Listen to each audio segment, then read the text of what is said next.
En las cálidas aguas del Caribe hay una isla compartida por dos países independientes. ¿Por qué en un lugar tan pequeño conviven dos naciones con culturas tan diferentes? Esto es extraño, ya que si vemos las demás islas de las Antillas Mayores, tenemos a Cuba, Puerto Rico y Jamaica, que son islas con un solo país, que es lo común. ¿Por qué existe un país en el Caribe cuya población en su gran mayoría es de origen africano, en una zona que está tan lejos de África? El hecho de que la isla esté dividida entre dos países es producto de una mala decisión que se tomó en el pasado. ¿Cuál fue esa mala decisión? Todas estas dudas las vamos a responder en este video. Quédate hasta el final. La historia inicia con la llegada de Cristóbal Colón a la isla en 1492, a la cual llamó La Española.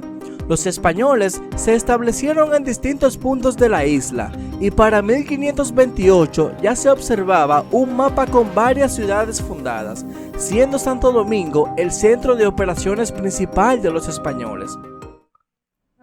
Según se iba dinamizando el comercio, España intentó controlar todas las actividades comerciales en América, pero con el tiempo aparecieron piratas franceses, ingleses y holandeses que atacaban los barcos españoles que llevaban mercancía hacia España. En la costa norte de la Española, la gente se dedicaba a la ganadería y enviaban cueros a España.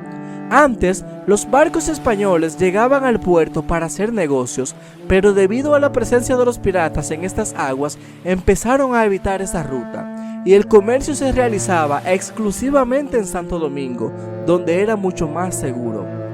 Esto complicó la vida de los habitantes del norte, ya que para comerciar legalmente tenían que llevar su ganado a Santo Domingo, en un viaje bien incómodo y largo.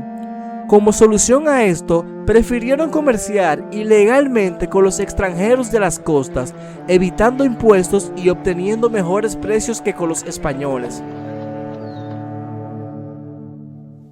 Hacia 1577, el contrabando se volvió la principal actividad económica en el norte, causando varios problemas en el sur, ya que los dueños de hatos en Santo Domingo comenzaron a trasladar su ganado al norte para también lucrarse de ese contrabando. Esto molestó bastante a España, ya que estaba prohibido comerciar con extranjeros, pero este no era el único problema. La gota que derramó el vaso fue que también este contrabando introducía ideas religiosas diferentes a las españolas, pues los habitantes del norte empezaron a utilizar Biblias protestantes y a bautizar a sus hijos con ritos y padrinos extranjeros no católicos. En esos tiempos, la religión tenía demasiado peso en las decisiones políticas de España.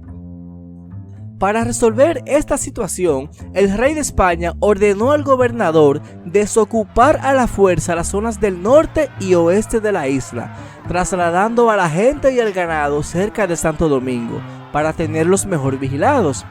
Este hecho se conoce como las devastaciones de Osorio.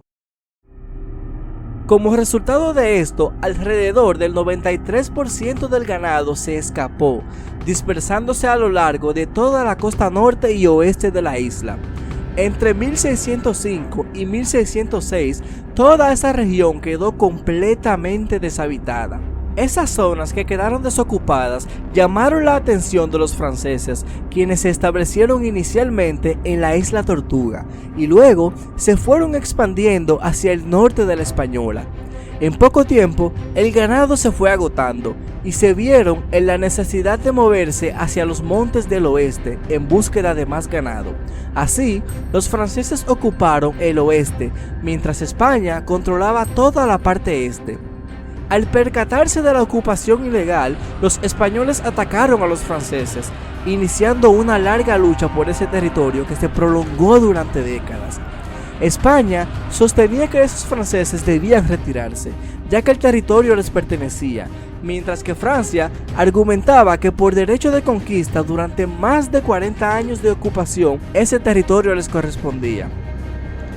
En 1678, el Tratado de Nimega estableció la paz entre Francia y España, ordenando a los gobernadores de ambas colonias a dejar de atacarse. Esto permitió una comunicación constante entre las colonias y llevó a relaciones comerciales y establecimiento de límites fronterizos. La paz permitió a los franceses desarrollar su colonia, centrándose en agricultura e ingenios azucareros. Durante años, ambas colonias intercambiaron productos. España proveía carne y Francia proveía manufacturas. En la parte oeste, los ingenios azucareros se multiplicaron, alcanzando más de 100 en 1716. Toda esa azúcar que se producía en la colonia se exportaba hacia Francia. En Francia, la demanda de azúcar iba en aumento, y para poder suplir esa demanda se tuvo que aumentar la producción, por lo que se iban necesitando cada vez más mano de obra de esclavos. Los esclavos que trabajaban en los ingenios azucareros tenían un promedio de vida de apenas 7 años, debido al hambre, el trabajo forzado y el maltrato de sus dueños. Para mantener la colonia abastecida, era necesario un flujo constante de barcos negreros hacia África, resultando en un aumento gradual de la población esclava en la colonia. En 1726, la colonia tenía alrededor de 30.000 habitantes franceses y más de 100.000 esclavos, siendo la población de esclavos más del triple que la de los franceses. Los franceses avanzaban gradualmente, ocupando territorio español, ya que no existían límites claros.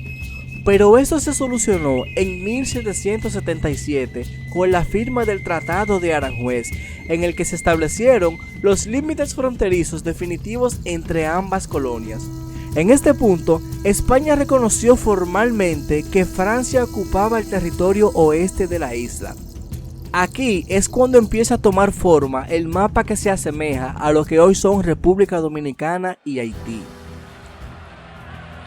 En 1791 hubo una revuelta de esclavos en las plantaciones del norte, desencadenando intensos enfrentamientos con las tropas francesas. Estas luchas duraron 13 años y finalmente los esclavos lograron expulsar a los franceses del territorio, proclamando su independencia en 1804 bajo el nombre de República de Haití. En la parte este de la isla, los habitantes resultaron de la mezcla de taínos, españoles y esclavos negros durante más de 350 años desde la llegada de Cristóbal Colón. Estos pueblos se autodenominaban dominicanos y en 1821 declararon su independencia de España, pero esta independencia duró muy poquito, ya que fueron invadidos por los haitianos desde 1822 hasta 1844. Finalmente, en ese año lograron separarse de Haití y proclamarse como una nación libre e independiente bajo el nombre de República Dominicana. Espera, hay algo como que no cuadra aquí. ¿Por qué ese mapa es diferente al que vemos hoy en Google Maps?